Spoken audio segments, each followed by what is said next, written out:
Welcome to Housing Developments. I'm Paul Lopez. And I'm Jim Tobin, 2024 style. Nice. Welcome back. Happy New Year. Absolutely. Our first guest of the year. Thank you for having me. Tom Ward, head of our legal counsel and head of our legal department. Welcome. Thank you. Thanks. Happy New Year, everyone. Yeah, it's good to be here. Yeah. So DC is starting to wake up after the holiday, hibernation, I guess we can call it. Yeah, sure. It's not as long as the August recess, but Right. yeah, no, DC's back, right? It's pouring out. There's a big storm rolling through here. Yeah. So it's a cats and dogs Right. living together, real wrath of God type stuff. Yeah, so it's like this is finally the week they're back. They didn't come back over the last couple of weeks, with the new year. So official DC is getting going again as we're getting ready to heat up into this presidential primary season. So a lot happening early on. So it's good to be back. It's I'm a big fan of the new year just because it's new challenges and new opportunities. Right? Yeah, That's right. yeah. So before we get to our special guest, let's talk a little bit in regards to what is happening here in DC. So first and foremost is what's happening in regards to the budget and whether or not the government's going to stay open again. Yeah, again. So they've made some sort of deal over the break, at least tentatively, in regards to, what the overall number looks like. But let's get into some details. Yeah. Here. So the way they left it at the end of when we last left, right?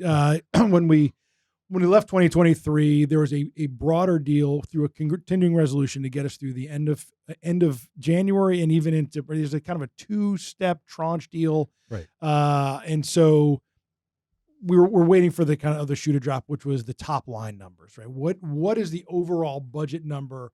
In what case all of the appropriation bills fill their buckets under that to add up to that top number. Yep. It took them over the entire break in negotiations between the White House. I don't think was too involved, although they'll always take credit. Sure. But it really was a Majority Leader Schumer and Speaker Johnson deal to come up with those numbers, which then opens up the floodgates for all of the appropriations bills and the appropriation cardinals to start actually doing their bills. Even though it's versions in the House instead have been done, this is now officially where we are, top line numbers. And that's a good thing for us because, we're working on Job Corps. We want to make sure that's fully funded. And that's looking good, actually, right? It's looking really good. All our members know about that fight over the last 6 months. Yep. So feeling good there now. Those numbers are out. Obviously, flood insurance is tied to this and the continuation of the National Flood Insurance Program. So, we're optimistic that'll open the doors for that. I don't know if they quite get everything done by over the next 3 weeks, which is their deadlines. Yeah. But I think we'll see a continuing resolution that probably bumps it at least till they get it done sometime in February. So more optimism in DC about not shutting the government down again. Okay, but if you're Congressman Johnson and you now Speaker have Johnson, I beg your pardon. That's right, Speaker Johnson. And right now he's got a two-seat majority. Yeah. How dangerous is this for him to walk through with that far right, wing of his that'll go in and start, making noise again? Yeah, they're not going to vote for the bills no matter what, right? So you're going to lose 10 or 15 or maybe even 20. I don't know what the number is. Right. He's going to have to do this in a bipartisan fashion, which means the Republican moderates and the majority of the Republican conference will go with him. Sure. And then he's got to do with some Democrats, and the Democrats probably go with them too. And that was what put Speaker McCarthy not only in peril, but out of a job. Right. And so, yeah, I think there is some political peril here. But if I'm Speaker Johnson, the answer is, and what would you have me do? Right. We have got to fund the government. Sure. Punting it, with a year-long continuing resolution, or at least a 9-month continuing resolution in September, that's not really the answer. Yeah. There's no win here. So I think generally everybody agrees, let's just get it over with. And let's be honest, there's bigger fish to fry with the election coming up than dumping another speaker, right, and going through another process of who wants to step up and take this job. Sure. So hopefully cooler heads prevail, keep the government funded, and Speaker Johnson keeps his job. Yeah. And pilots the Republican majority through the rest of the year, through the election, and we'll see where the chips fall in November. Something that we should talk about is Transformers, because that's something that we've been pushing for, obviously, for obvious reasons, of course. But where does that stand right now? Because, again, it looks fairly positive, in terms of what came out of this. Yeah, over the last couple of years, we have really been hounding the Biden administration to do something on transformers. The president invoked the Defense Production Act, but really hasn't done much with it. Yeah. So we've turned to our congressional allies to try to put some teeth into that, which means money in the parlance of our times, Right. is really to probably put some money into it in order to boost up the domestic production of transformers, specifically the materials that go into distributional transformers, Right. drawing some of those workers that have moved into the EV space to move them back into the production of a certain type of steel that goes into transformers. And there's I think it's $1.2 billion that we're trying to push through this deal we just talked about. That's right. And through the appropriations process. So fingers crossed, that we can get some of it, if all of it, hopefully, but at least some of it to at least jumpstart the effort to point to better production. All right. Awesome. And then now that brings us to our special guest, right? Yeah. Thank you. T-Dub. First of all, thank you for your patience. We're just sitting there quietly, That's right. having a lot of Biding fun. your We time. appreciate that. So, but no, we really appreciate you coming in, Tom. So thank you. So basically, hot news, just a few hours ago, the Supreme Court were doing oral arguments on something that is kind of near and dear to us, right? Yep, absolutely. I'll let you explain it. Yeah, the impact fees. Right. I mean, you say impact fees to any one of our members, and Right. they all know what impact fees are. Right. And so the court heard a case today on impact fees. You might hear in the news some press saying, constitutionality of impact fees. That is not really what the case was about. Yeah, tell us what it is and tell us Yeah. what it isn't. Yeah. So, So- what is it about? So Mr. Sheets wanted to build a house in El Dorado County. Mhm. He was a manufactured home, and they said, sure, go ahead. $23,000 traffic impact fee if you want to build this house. Right. And he paid it, but then did it under protest, and he sued and said, this is unconstitutional.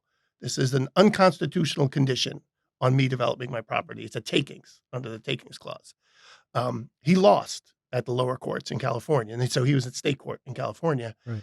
And the reason was that the California law is that if something was enacted legislatively, it's kind of immune from the takings clause. It's kind of the rule in California and a number of other states. It's already gone through due process, basically, right? It's Oh like- yeah. There was right, exactly. It's gone through due process, and it's applicable to everybody. Sure. Anybody who wanted to build a house had to pay this $23,000. It wasn't just to him; Right. it was to everybody. And so he brought it up to the Supreme Court, and they took it because there was a split. There's a split. There are different states have different rules, and that's what the Supreme Court does. They monitor these and then they fix them. Right. And so during oral argument today, it was kind of interesting. There was a lot of questions about, is this a taking and is it just a tax? Really, this is just like a tax. It's applied to a big group of people. Anyone who wanted to put up a house had to pay this.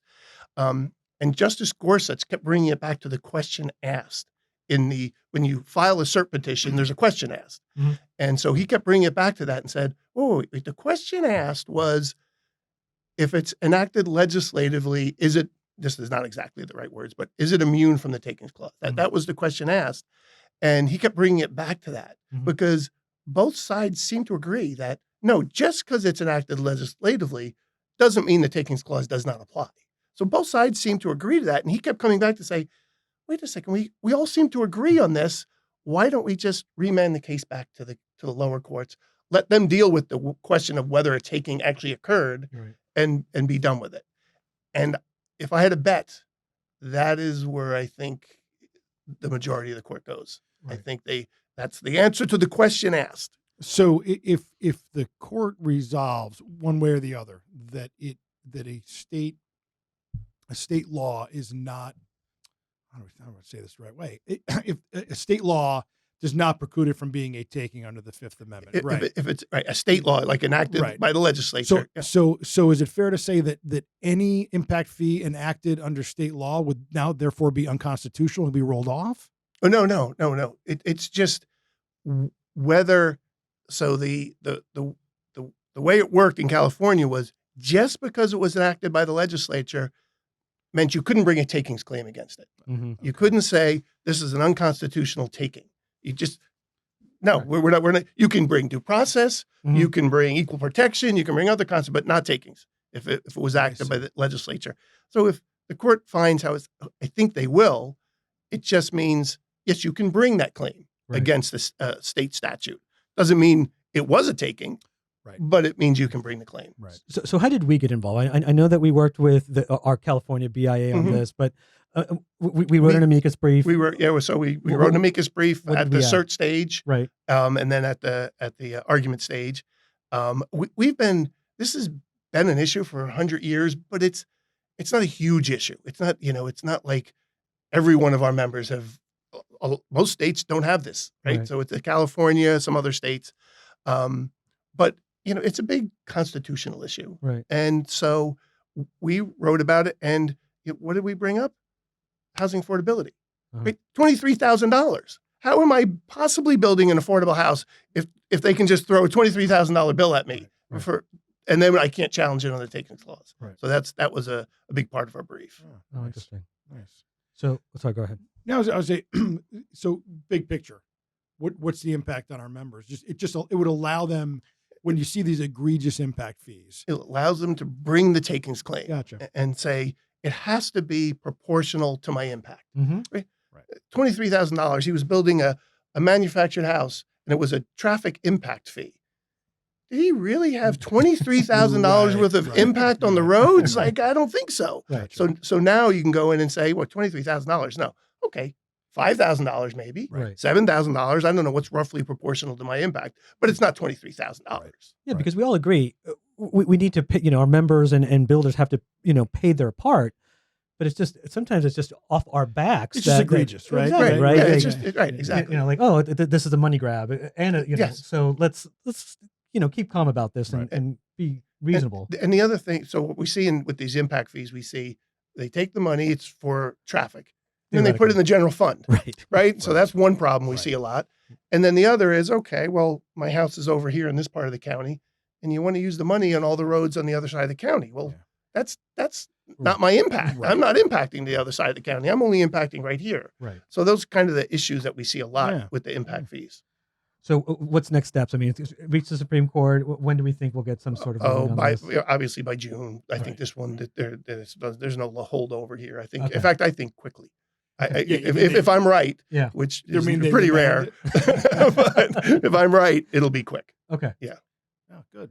Well, Yeah. that's, well, it's a nice. Well, we'll reserve whether it's a win, until we know for sure. But it's good to see NHB right out of the box in the new year Yep. get involved in really important cases. I Yeah. mean, That's right. I did taking stuff with you 20 years ago, right? I mean, it just I was going to say 100 years ago. yeah, Jim. no, it feels like Sorry. it. I was back when the Constitution was drafted. Yes, when you and I were Yes. we're sitting there with working, Thomas Jefferson. Yeah, right. Wow, that's at good least going to news. give you the stagecoach era. Not back to Yeah. our founding fathers. Well, you and I both wear powdered wigs now. Yes, exactly. But anyway, that's it's a good deal. And again, I've always said the Fifth Amendment and takings has been one of the pillars that NHB Oh, yeah. is built on. Right? That's right. Exactly. That's Yeah. right. We're one of the those groups in the city that really if there's a takings case, people look, is an HB writing? Yeah. Yeah. I mean, because Yeah. we've been doing it a long time. That's right. Yeah. That's right. And we do them well. That's right. Well, thank you. Yeah, I thanks for appreciate coming over. here. Yep, Yeah, absolutely. thanks for visiting. So, all right, I think we've covered a lot of it. Yeah, it's a quick hitter. Yeah, that's right. We're easing into the new year just like everybody else. That's right. That's right. But let's a little bit about IBS Oh, though, right? yeah. We're 7 weeks out from the International Builder Show in Las Vegas. It's looking good. It's looking really good. Yeah. I mean, it is on pace to be the biggest show since 2009. Yeah. I mean, massive. We're expecting, with our co-location partner, the National Kitchen and Bath Show, over 100,000 people in Las Vegas. Yeah. The YP event, Spike, they're sold out or close to being sold out. Yeah. If you don't have your tickets, I advise you to get them quickly. Most events are already sold out. So. Yeah, right. we warned you. We warned you. So. Hotels. I mean, it's going to be bigger than last year, and we know Yeah. how great last year was. Absolutely. Hundreds of new exhibitors. It'll be over 1 million square feet between Easily, the two yeah. shows. I mean, again, I've been saying this every time we talk about the show, but if you're in home building or you're in remodeling or you're in the industry as an associate, Vegas at the end of February is the only place you need to be. Got to be there. Yep, That's gotta right. be there. All right. Yeah. Good intro All to, good. to the year, right? Yeah. Until right. next time. That's right. I'm Jim Tobin. I'm Paul Lopez. I'm Tom Ward. Take care. See ya.